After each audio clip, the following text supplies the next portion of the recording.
Hi everybody, welcome to my very first live workshop here in the Knit Matters Facebook group. I'm so excited to be here with you guys today. We're doing a small bit of technical fiddling around and checking that I'm online every now and again. At this very moment, I don't think I can see comments. Yes, I can. So I can see comments, but I'll be doing a little bit of screen switching, as you'll imagine, as we go back and forth between me and the camera. So what I'm going to be doing today is I'm going to go through and tell you first what we're going to be covering, and then I'm going to cover it, obviously, and then I'm going to talk a little bit about knit school at the end. So what we're covering today is going to be helical knitting. Or spherical knitting, technically, as you would think of it. Hi, everybody. Yes, I can see comments. That's awesome. So what I'm going to do first is I'm going to switch over. I have a teeny tiny presentation so that you can see what's coming up, and then I'm going to go and work straight into the techniques.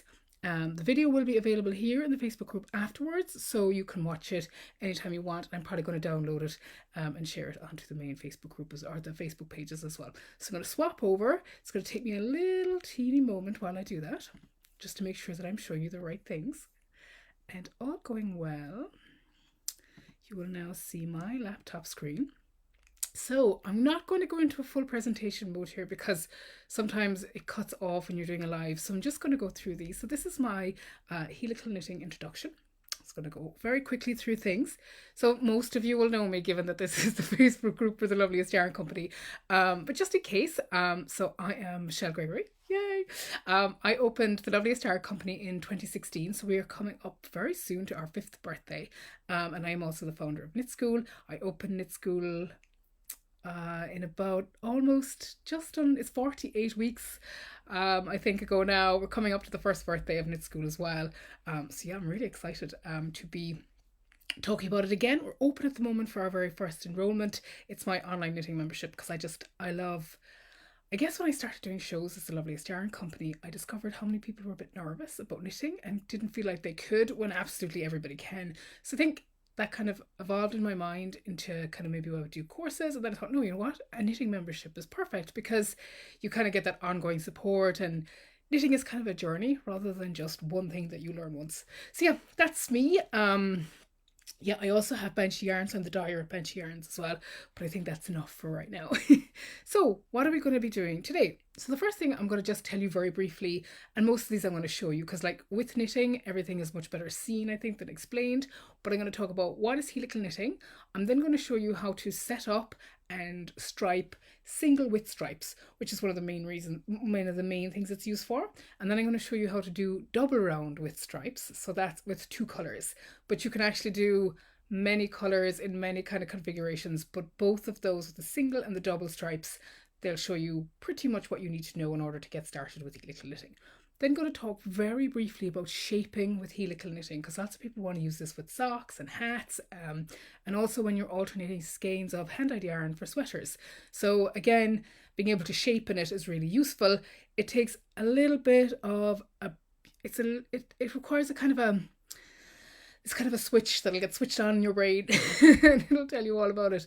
And it's kind of a funny thing to get used to, but we will definitely cover that as well. So a practice is really good, and it'll just suddenly switch on for you and you think, oh, that's so useful. So I'm going to go through that a little bit, and then if you don't mind, we're going to come back to this presentation and talk a tiny little bit about Knit School, if you'll indulge me, because it's open at the moment, and I'm of course I'm pitching it to people because I love teaching and I love knitters, so it's kind of a nice blend. So now, my dears, well, let's get into the start of it. I'm going to very quickly, you will see my control tool pop up. I'm going to just go back to the camera 1 second while I have a quick peep to see if there are any questions.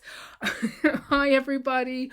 Oh, Min, you're at the beach. That sounds absolutely amazing. I'm just going to get my other camera ready as we just have another look at... let me just get that ready. Oh, in Texas, I like the idea, Teresa, of starting your day with knitting. Yes.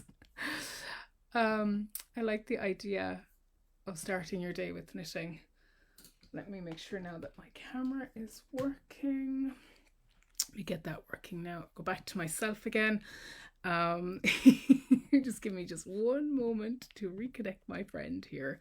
Make sure that you can see my hand. You can, of course. That's the thing with live videos. You're always just that little bit, you can see everything. Yay. Okay, so perfect. There isn't any other questions. So I'm actually going to get straight into it now, and we are going to let me make sure that you are seeing me right here. Okay, perfect. So what I'm going to do is I'm going to switch across to the hand cam and show you what's going on. If you have questions, just pop them in the box as we go, and I'll get to them at the end.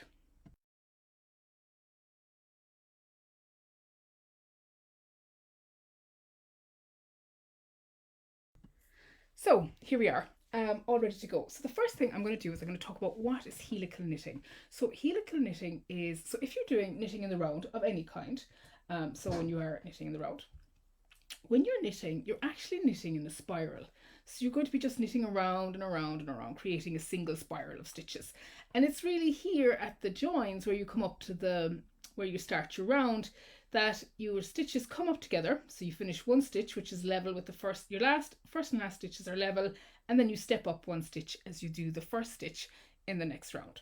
So that is the case with all knitting. It's literally a spiral of stitches. What helical knitting does, so yeah, and the disadvantage of that, so it's fine when you're knitting in one colour, it doesn't make a huge difference, but where you see it making a difference is when you are, say, for example, in these socks. I was striping every 3 rows, and you can see that despite my best efforts, and these were not really my best efforts, you can see that I still have jogs even though I've been trying not to have them. And you also have inside where you have to carry your yarn down the inside. So let's have a look on the inside. You also have this ridge of yarn, and some of my issues is because I have just pulled those a little bit too tightly. I actually made these before I did enough color work, enough striping actually. Plus it's one of the reasons I love helical striping. So you get that effect on the inside because you have to carry the yarn, and you also get that jog effect on the outside.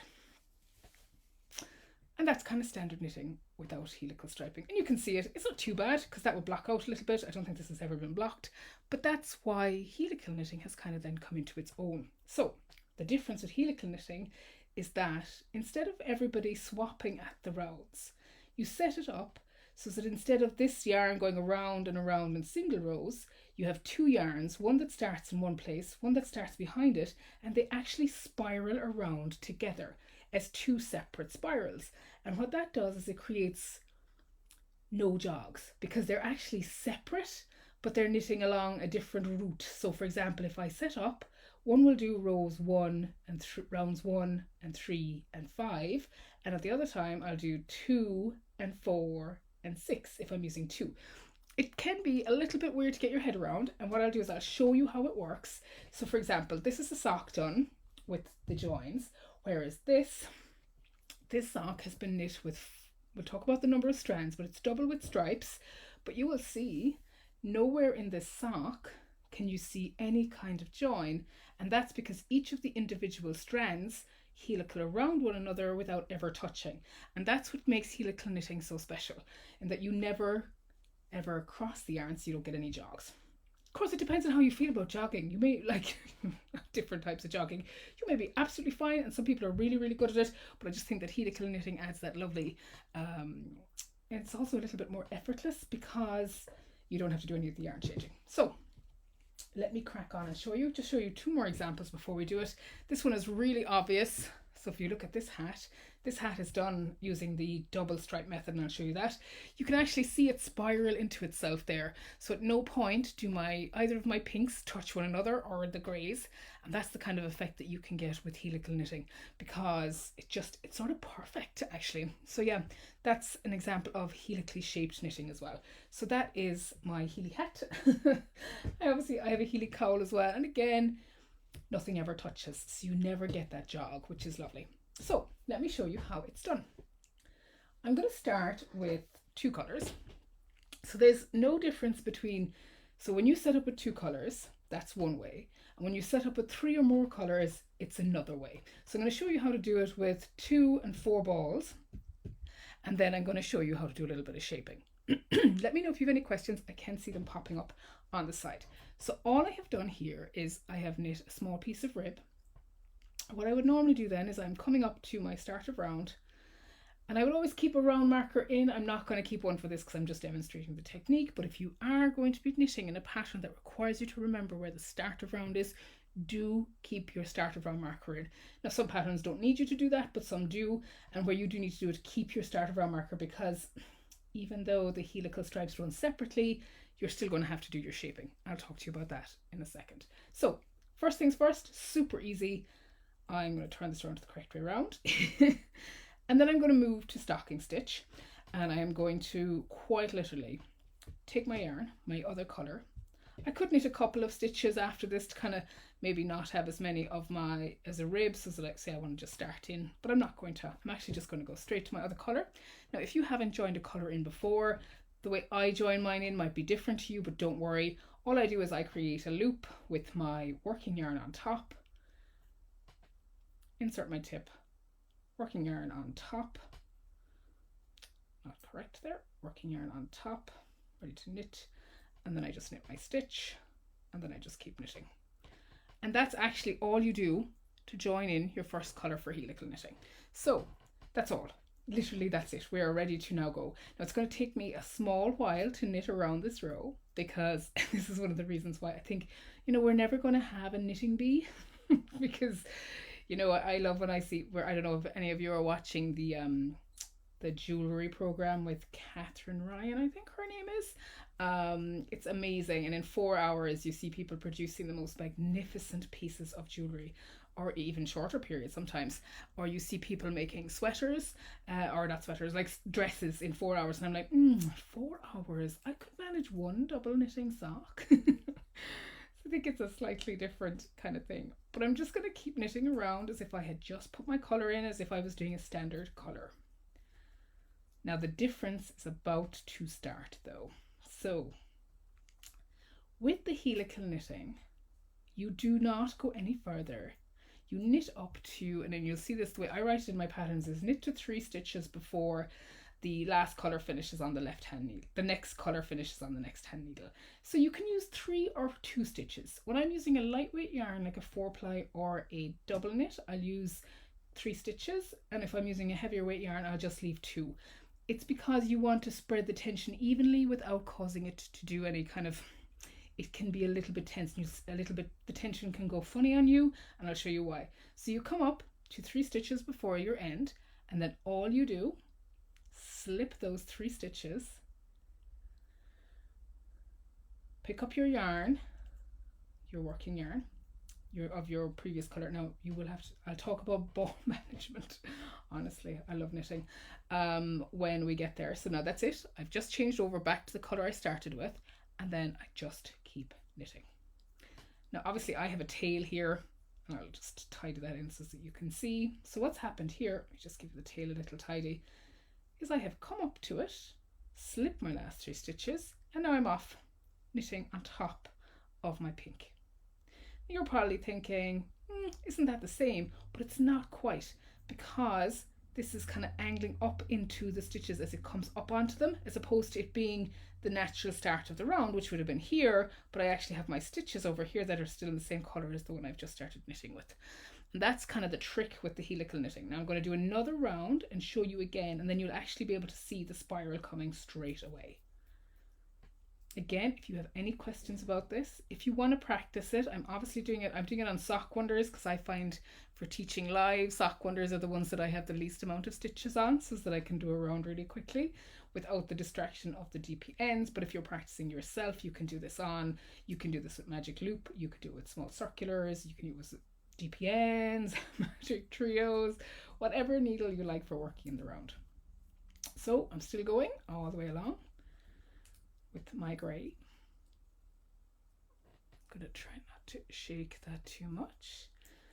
So I'm watching for myself coming up to 3 stitches before the end of the colour I'm about to change to. And again, I do exactly the same. I slip my stitches. Now, actually I should say I'm slipping them purlwise. So I'm inserting the tip of my needle into the needle stitch purlwise, and then tightening it up a tiny little bit. Do not pull it too tight though. It's better too loose than too tight, or you will get a ladder. Not a ladder, you get like a reverse ladder, a little row of tightness. Can take a bit of practice. Do give yourself a bit of a break on it. Now I'm not going to take the looseness out of that stitch. I'm just going to leave it, because I would spread that back into it and be happy with it. And then all I start to do again is I knit with this. So you will see that I'm now knitting over the grey that I just knit with, but I'm also over the start of the pink where I started last time. So let me just tidy that up. I'll sew that in obviously. So now I have my pink, and my pink goes all the way around and all the way around, and then it comes out here and all the way around again. So it's actually never touching the grey. So it's actually just on its own in with the grey. Now I'm going to just keep going. I know that it takes a teeny while. I'm glad I'm a relatively quick knitter for these things. I could do it being a speed knitter. So I love this technique, and I'll talk about it as I go, for using interchanging skeins of hand-dyed yarns. Now, of course, with the single striping, you're only breaking up your colour by one stripe. So if you can imagine a semi or a yarn that's going to pool on you, it may pool anyway, but it'll break up a little bit of the pooling. If you're very intense, you could have lots of balls of the colour, and we'll talk about that in a minute. So again, to my 3 stitches before, give it a little bit of a tighten. Now there's a lot of flex in that, so I just want to just take out a lot of the tension, put it onto the full shaft of the needle, and then keep knitting. And that's it. So that is all there is to helical knitting. And I'm going to keep knitting just a little bit more, and then I will show you the effect that I've created as if I was using, I'll show you this on the cowl. And that's it. So you have starting point here, starting point of the grey, so my pink is off and then my grey is following it around. And that is how you spherical knit, literally slipping those 3 stitches and moving them on. It's such a great technique, and it gives you such a great effect. So yeah, let me tighten that up. It's a little tricky to see here because it's not as neat at the first one until you put the end in, but let me show you what that looks like in the 2 striping in the cowl. And I'm not even sure, let me see if I can find where I joined them. Oh, there we go. So this is essentially where I came from. So I will have slipped my 3 stitches as I came up on the cowl. So I've come up from knitting my rib. Did I come up from the rib? Wherever I came up from. You can't even tell, it's so neat. And then you have this pink stripe started off, and we'll just follow it all the way around. I know it's a little bit long, but I'm traveling around with my pink. So it's on the bottom, and then all of a sudden, I'm going to keep going all the way around. This is a massive cowl. And then all of a sudden you're here. There's no crossover or anything like that. So yeah, that literally is it. And then if you keep going, you'll be up here, up here, up here, and up here, and up here with your pink. So you can see that there's no joins. So inside of this, you will see that it is entirely seamless.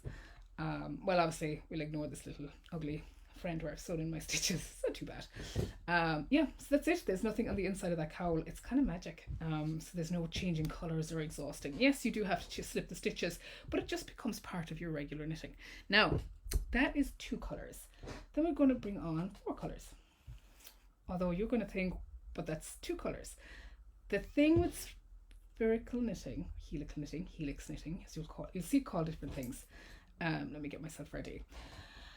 Every helix, every run of it has to have its own colour.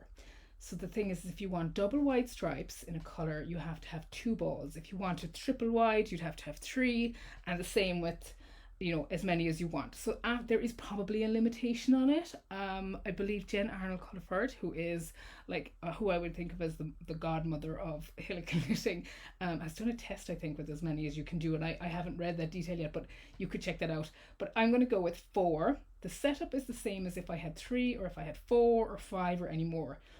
I don't start them all together in the same place in the round as I do with the 2. So if I was doing 2, I might just start knitting with my second colour and keep going. But what I'm doing with 4 balls is I tend to line them up in the order I want to knit them into my project. So I'm going to line them up like this so that you can see them. So I have 1, 2, 3, 4. I take the number of stitches that I have in my needle and divide it in about 4. So I think I meant to cast on 52 and I ended up casting on 51 or losing one. So I'm going to do 13 of each stitch and then finish wherever I finish with the last one. So that's it. If I had 5, I would divide it in 5, and I might do 10, 10, 10, and 10, etc., etc. Literally the same thing every time. So I'm going to do the setup, and then I'm going to show you it being knit. So taking my original yarn, I'm going to knit, say, 13 stitches. So 3, it's not a huge big deal. The one thing as well, and you'll notice in just a second, is you have to adjust to using 2 balls of the same colour. it can be like, am I supposed to be using this? And you are. You'll know very quickly if you knit over. So what I do then is I take the ball I'm not working with anymore and I put it over here. You're probably thinking it's a bit of a hassle, but it's totally worth it. Once you get the hang of it, you get a kind of a movement in it. It's a bit like intarsia. Once you make yourself an intarsia box, your balls will stay much more controlled. So again, I'm just joining in my colour as I do. You can join in by knitting two together if you want. I'm not a great fan of two together just because I find it gives me a bit of a lump, particularly in a chunky yarn like this. So again, I'm just going to knit on for about 13 stitches.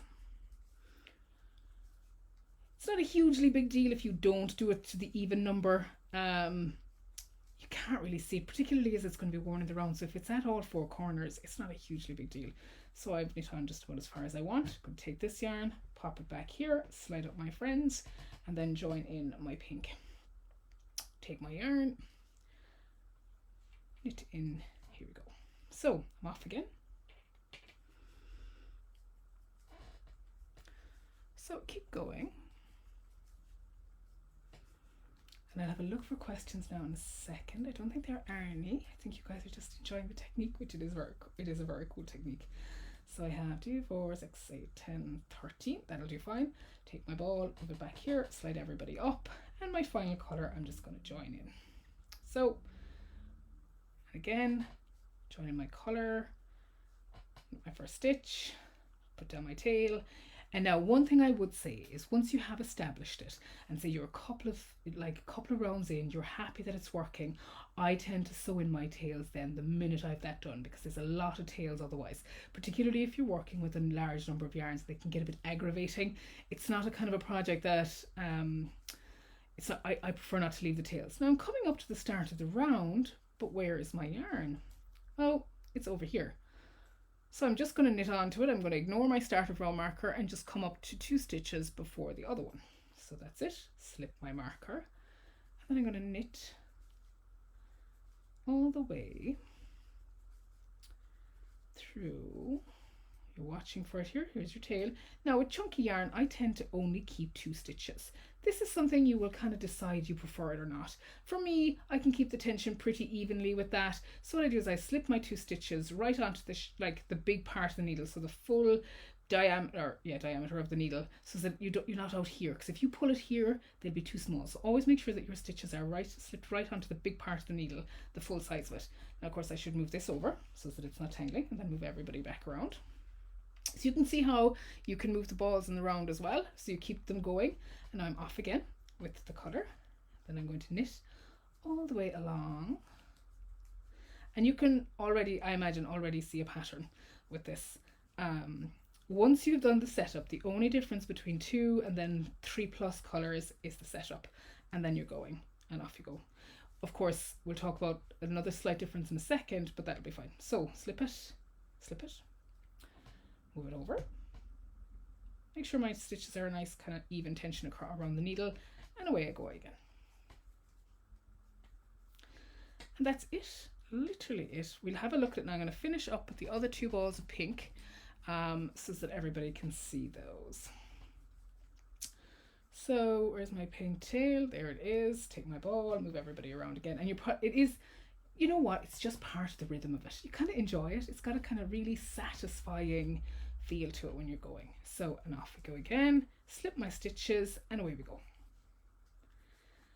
And then I keep knitting on. So if anyone has any questions, or if you want me to, if there's anything that's kind of concerning you that's not very clear, do let me know.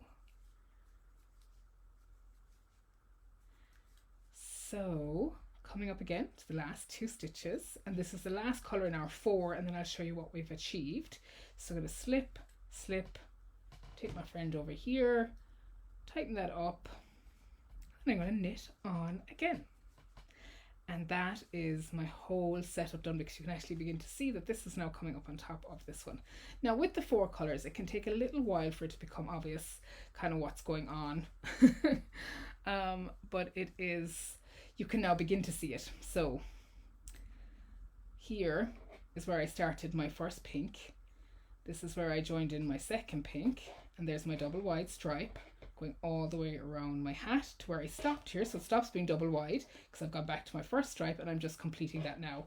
So it takes a little while to see it with the double wide stripes, but it's actually what happened here in this hat. So with the hat, I started my first stripe, my second pink came in here, and I had already started my 2 greys as well. And then you can see the pink traveling right up along, and it's actually much easier to see the spiral in this hat because it's so much more obvious. And you can see that they never touch. So they actually are totally separate. All started on the first round of the stocking stitch that I wanted it to be on. And that is it's spiraling right into it, and that is what you get with the double stripes. Now you can go absolutely wild, and you could do 4 colors, 5 colors, you could do them all separately and create some really great effects. I definitely have lots of plans for helical knit patterns because I just think it's such a great technique. Now, where it gets a little bit mind bendy but definitely manageable is where you are. So for example, actually it's in the shaping. So for example, this hat is shaped every second round. So it's shaped 1 round, then no shaping, shaping, no shaping, shaping, no shaping. It can get very confusing when you're shaping because you don't want the rows to cross, but you do need to keep, so you need to keep 2 things in mind. One, the yarns can't interchange, so that means that you can't ever knit a stitch that's one is pink and one is black together in this one, and you need to make sure that they always stay separate. And then you always need to remember what round you're on. Is it a shaping or a non-shaping round? That's with something kind of straightforward like a hat.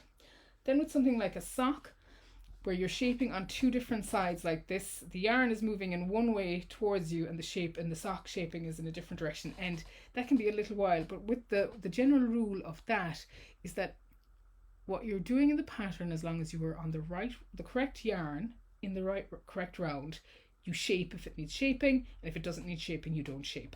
You'll see what I mean when I do this. So, got myself some knitting, all set up to go. Now this is probably the slightly mind-bending part of it. Now in this one I do have a marker in. So this is why I say to keep your marker in. So say I'm doing a little tiny, goodness knows. Let's pretend that this is a hat. So I'm gonna swap over here because I've just come to the swap. And say my next round is due to be a shaping round, but I'm not just going to start shaping with the red because it's not in the right place. So I'm going to go up to my round marker as I would normally, and it is whatever color I am working with as I come to the round marker. If that next round is a shaping round, I will start that shaping round in whatever color I'm knitting with as I cross over the round marker. And you have to kind of think about it in those terms. So you do need to know how many rounds you have, even if your spirals are kind of tricksy. So you would here I have, it can be a little bit funny looking as well because you'll actually see that you get half stitches. So I have 1, 2, 3, 4, 5. So say I was supposed to start shaping in round 6, coming up knitting with this, so I would just start shaping. So let's say I'm going to do a 2 together and knit 1. So I do, this will take a little while because I had to cast on quite a few stitches to get this effect, to have enough to go around a few times. So I do 2 together, knit 1, 2 together, knit 1, and you'll just see that this is quite, it's just ordinary as if I were shaping away kind of like usual.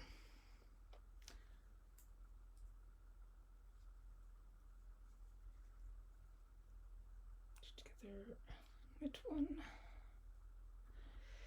2 together, 1. I'm glad when you're doing sleeves you don't have to do quite as many decreases. So keep going, and the most important thing is going to be when we come to the end of the grey, what do you do and what does it mean? So in this, say I will slip either 2 or 3 stitches depending, just to give you an example of how it works depending on how many you're slipping. So keep going. In terms of tension, actually, while I am knitting around this, the gauge should be the same because it's stocking stitch. I found myself when I started doing it first, I was a bit loose because my tension was a bit loose because I was kind of sort of staying back from it. I find I'm either like tensed up like this, or I'm trying to relax into it. So just when you're doing it, if you're using it in a project where you've made before and you're used to getting tension, do just check that your gauge is correct. Oh right, so this is actually a really good example. So I should technically do 2 together, but that would only give me 2 to slip. So I have a choice here. I would either do 2 together and then slip 2, or I would just slip all 4. So I'm actually just going to slip all 4, and I remember that next time I need to knit 2 together. So the reason I'm not continuing on and doing any shaping in the grey is because the grey is not in the right round. My red is still working my 6th round, which is my shaping round. I'm still finishing round 5 with my grey. So that is not a shaping round.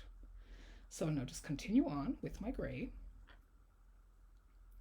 because the grey is still working round 5 technically, even though it was sitting there waiting to come back into to be brought back into the action. It's not part of my shaping. So say I was doing something that required me to shape on every round. So this is round 5. So say I was shaping on round 6 and round 7. My grey is about to become round 7, so it would do some shaping. I'm not going to do any shaping with it, but you get the idea of it. So just going to very quickly knit around here. So you'll see that there's no touching between the red and the grey, and that they don't, like, they're literally spiraling around one another still. And the grey is a row above the red, so it's not supposed to be shaping.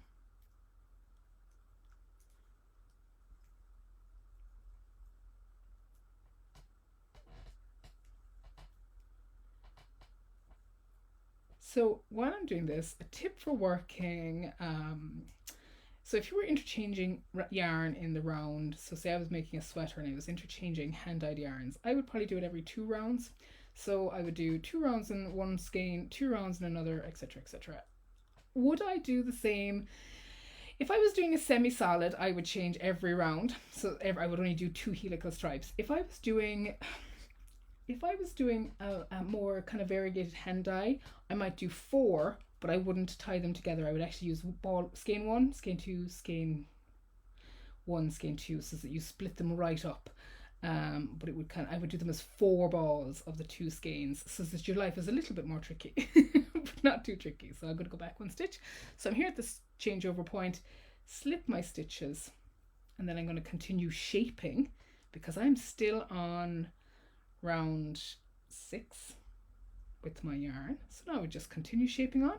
Now the only thing that gets a little bit confusing is that if the next round was shaping, so say I was shaping on round 6, 8 and 10, I would keep shaping then with my red the whole way around again.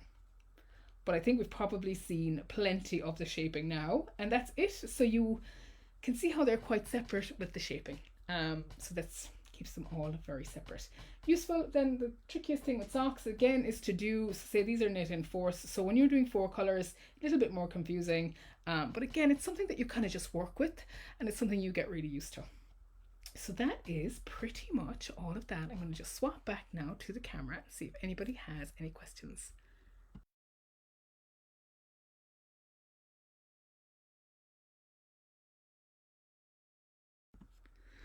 So my dears, that is pretty much the very basics of helical knitting. It is definitely enough to get going. In terms of patterns, so all of the patterns, the hat and the cowl and the socks are all actually in Knit School, and they're included in Knit School, but I also have the sock pattern there in my double helix socks, and they're available and printed on my website on the Loveliest Yarn Company. It's available as a separate pattern on its own. I will be doing a kind of a separate workshop with that too. If you'll indulge me briefly, I will talk a teeny tiny bit about Knit School. So I'm just gonna swap over and do a little teeny tiny, I'm gonna show you just a few teeny slides on it, if you don't mind.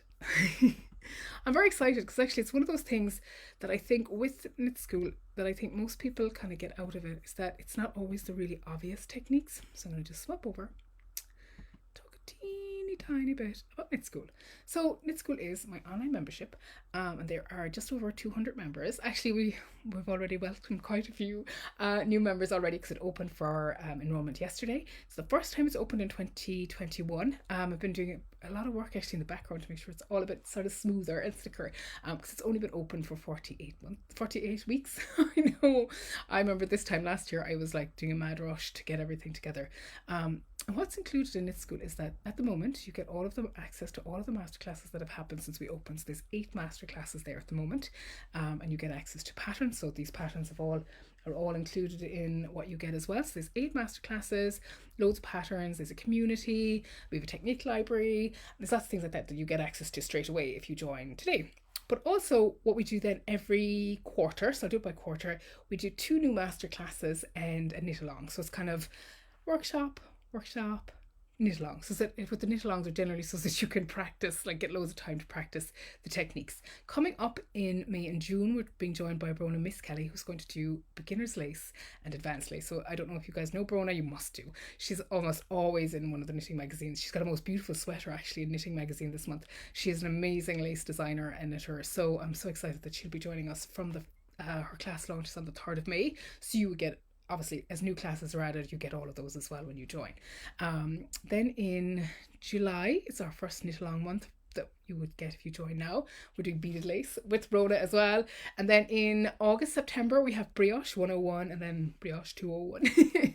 So Brioche coming up, and then I have some very exciting classes as well planned for the end of the year. We also have regular weekly knit and natters, Q&As, so you can kind of come and ask pretty much any question you want about knitting if you need support or anything. Something that people ask me a lot is, why is it different to, say, YouTube?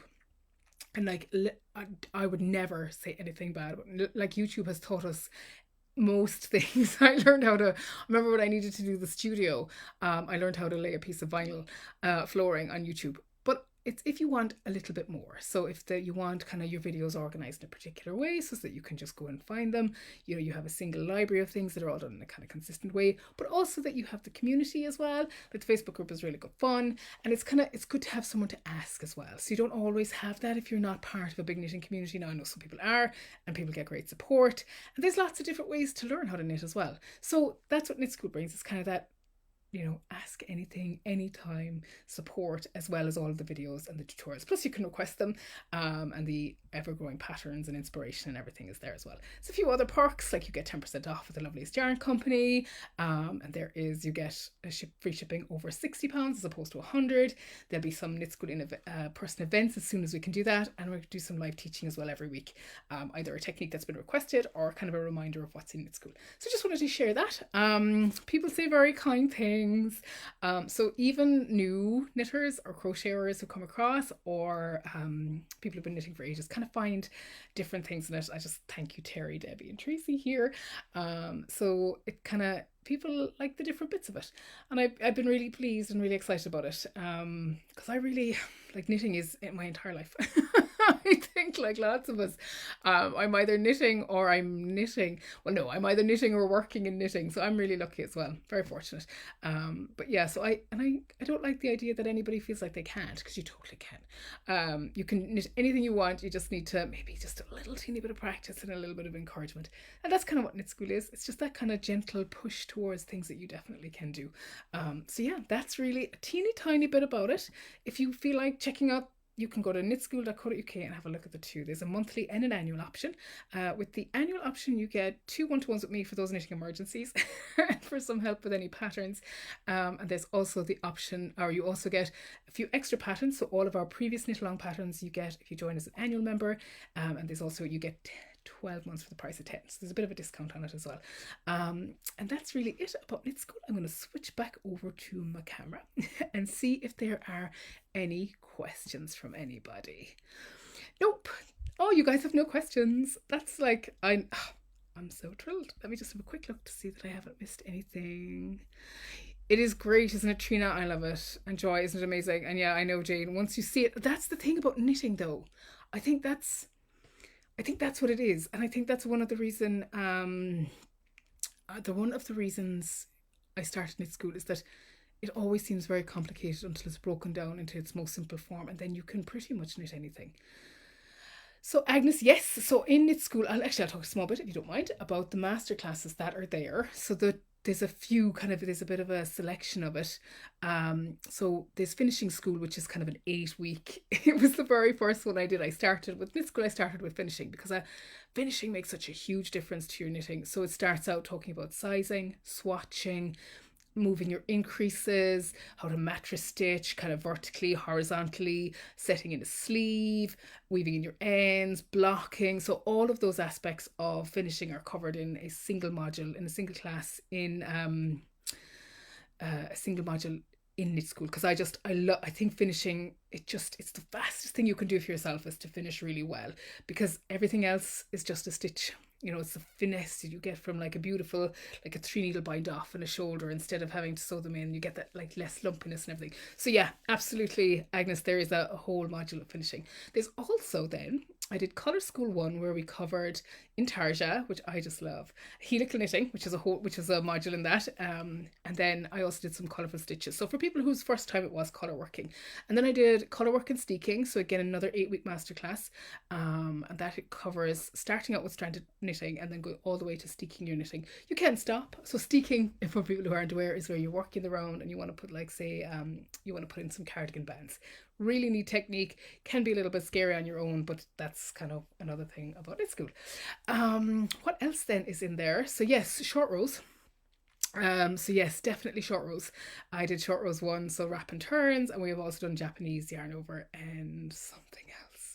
There's also 2 socks. There's continental knitting. There's toe up and cuff down socks. And actually, toe up socks is this month. I'm just finishing that off at the moment. There's still a toe up sock to come that needs to be added to the library, but we're not quite at the end of April just yet.